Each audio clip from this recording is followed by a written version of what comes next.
Kia ora, good morning everyone, Vignetting here, welcome back to the channel.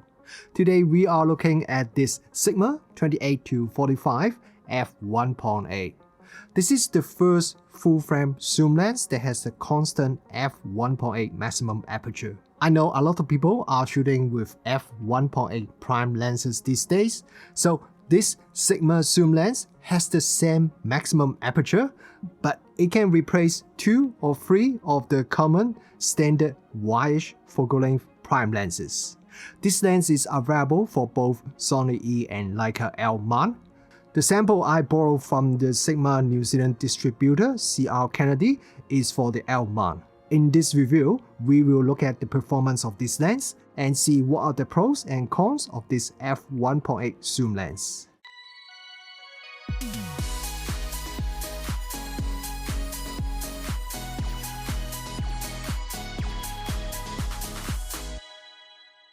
Okay, now let's start the review by looking at the image sharpness.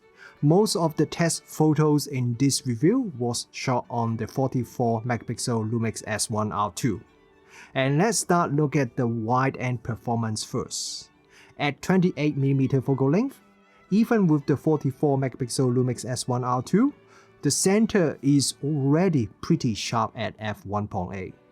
When I stop down to f2.8, then the center becomes really sharp, and the center remains really sharp until we reach around f11 when diffraction softens up the image.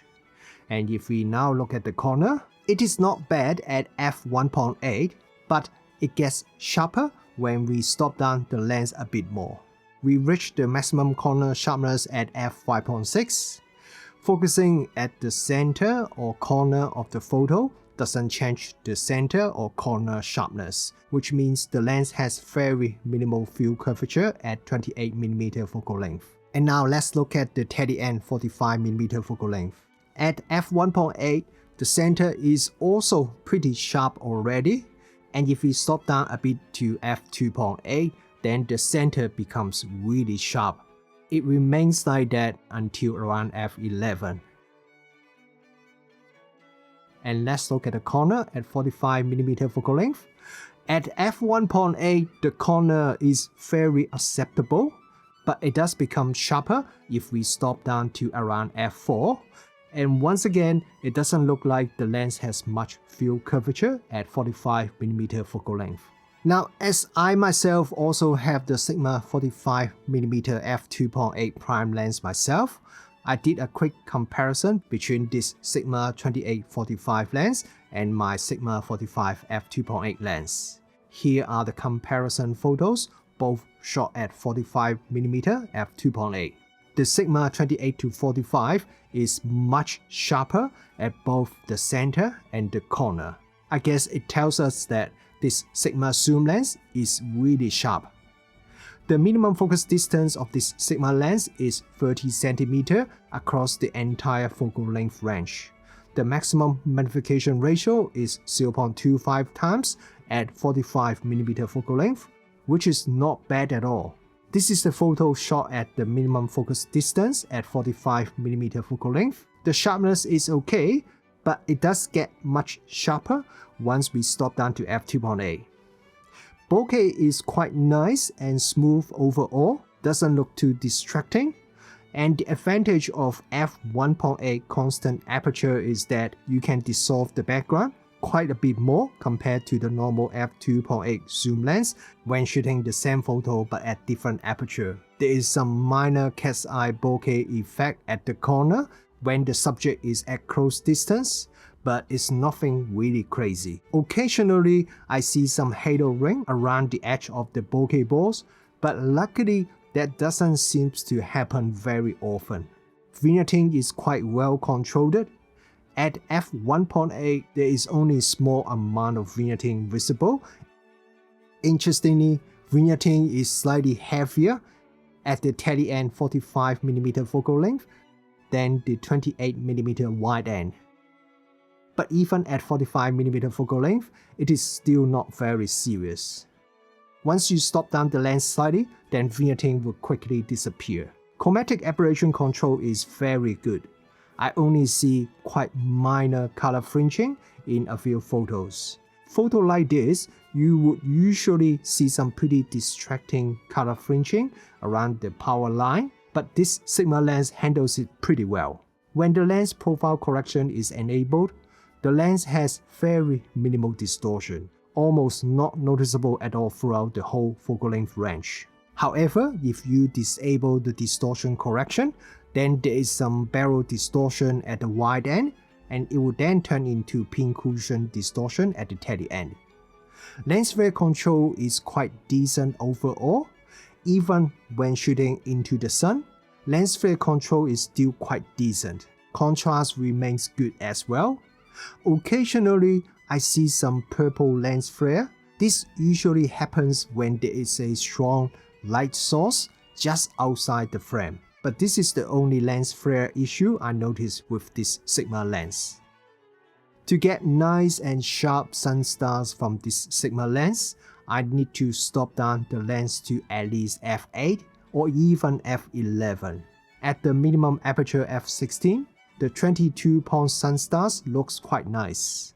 When I test it with the Lumix S1R2, the autofocus speed when taking photo is very fast, it's very snappy, and it locks on the target almost instantly.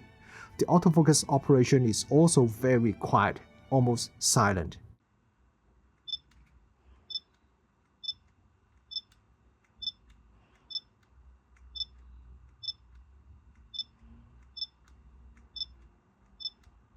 There isn't much that I can complain about its photo autofocus performance. Video autofocus performance is also very good.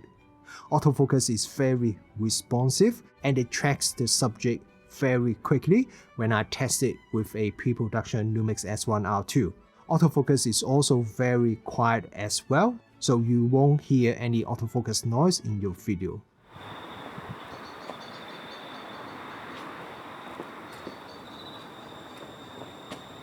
Focus breathing is quite minimal. I did my usual focus breathing test at both 28mm and 45mm, and there is only very small amount of focus breathing.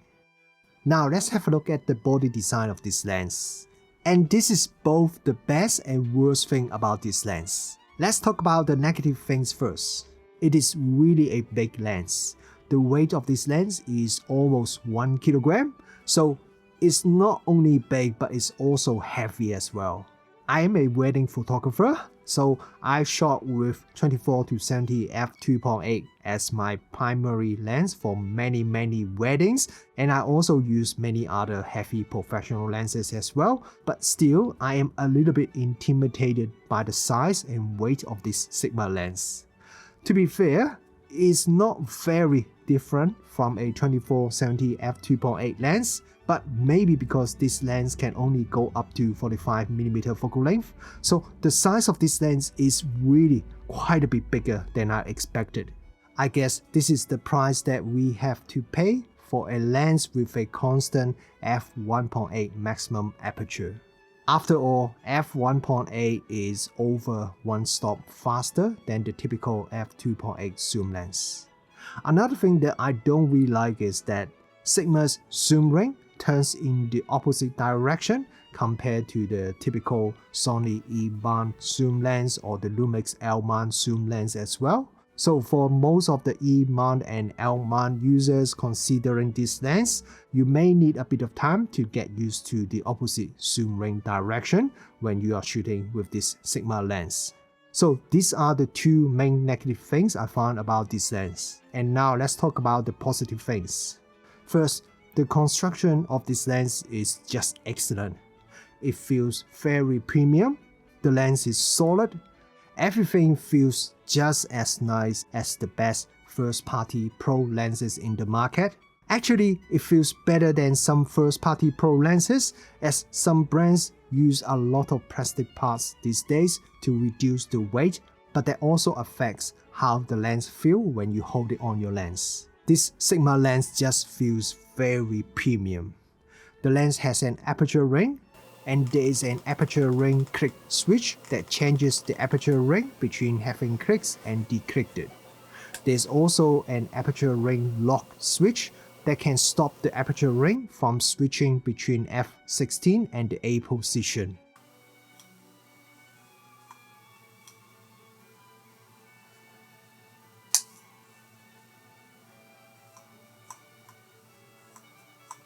There is also the customizable button that is available in 2 positions. The lens hood is reversible. While the lens hood is made of plastic, but it feels very solid.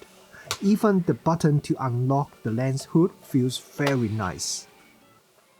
When Sigma announced this f1.8 full-frame zoom lens, it was a bit of surprise because no one has attempted to create a full-frame zoom lens that is faster than f2. But in some way, this is not really that big a surprise. Most of the reason Sigma lenses are so good that technically they are near perfection. So it's not a big surprise that Sigma is trying to explore outside what we considered normal, and they want to create lenses that no one has made before.